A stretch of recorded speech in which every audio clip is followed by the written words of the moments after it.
Je m'interroge sur la viabilité des droits inscrits dans la Charte des Nations Unies, alors qu'un pays comme la Mauritanie en est membre du Conseil des droits de l'homme.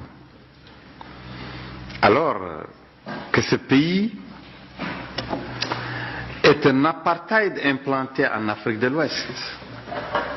C'est un apartheid arabo-musulman, car ce sont des personnes, c'est une minorité ethnique qui a une élite militaire qui s'est accaparée du pouvoir, une aristocratie militaire depuis 1978 et qui a implanté un apartheid chez nous, au cœur de l'Afrique, et qui utilise l'arabité, l'ethnicisme arabe et la religion islamique pour opprimer une majorité noire et aussi des intellectuels arabes qui sont pour la liberté et pour l'égalité. Ce régime a tenté de changer la démographie de la Mauritanie en tuant une partie des Noirs, en les chassant du pays. Donc une tentative de génocide. Ce pays institutionnalise l'esclavage jusqu'à nos jours. L'esclavage par ascendance. Il y a une partie de la population mauritanienne qui naît esclave, et les crimes d'esclavage qui sont pratiqués, le travail sans repos, sans salaire, sans soins, la mise en péril de la scolarité des enfants, le travail des enfants, le travail forcé, le viol systématique des femmes africaines, esclaves, tout ceci est inclus dans ce qu'il appelle la charia islamique. Et les personnes sont poursuivies pour apostasie, pour blasphème, et sont condamnées à mort pour ça, alors qu'en vérité, l'apostasie, le blasphème, c'est se rebeller contre les lois sociales inégalitaires, les lois d'apartheid.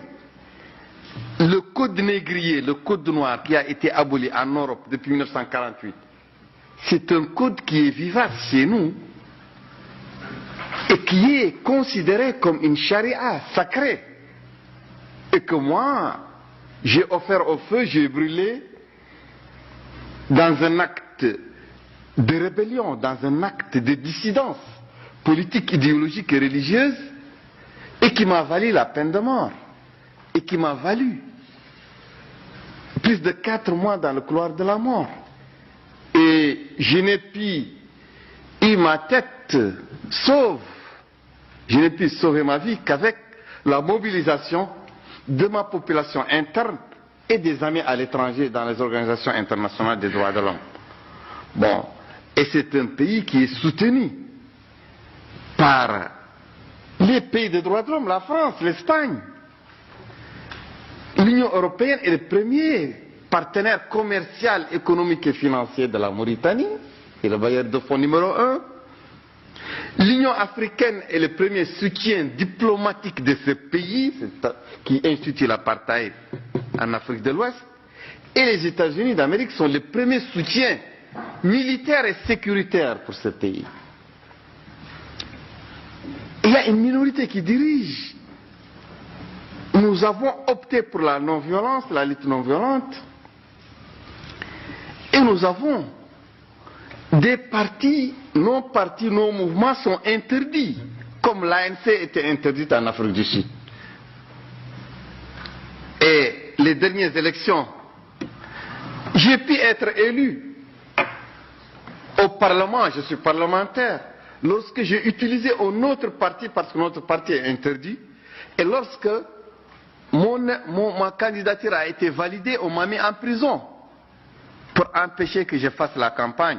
J'ai été élu député d'une cellule de prison noire, insalubre,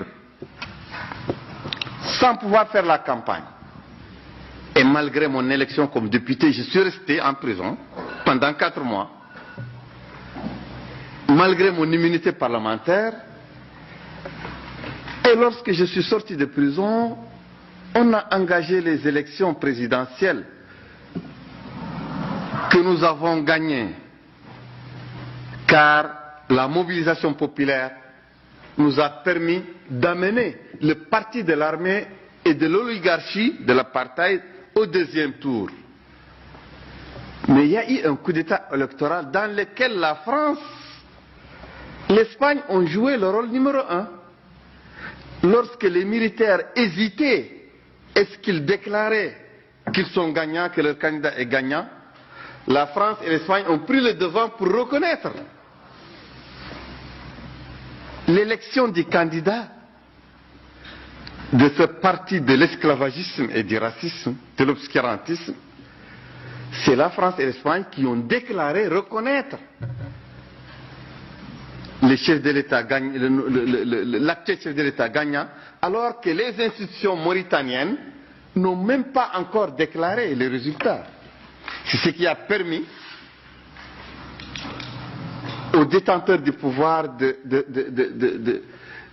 faire un coup d'État qui élimine le peuple, de la direction des affaires du pays. Nous sommes interdits politiquement. Notre association Iran-Mauritanie est interdite. On fait la prison, l'esclavage continue de manière ancestrale, la discrimination raciale, l'oppression des consciences, l'oppression religieuse. Et c'est le monde libre qui soutient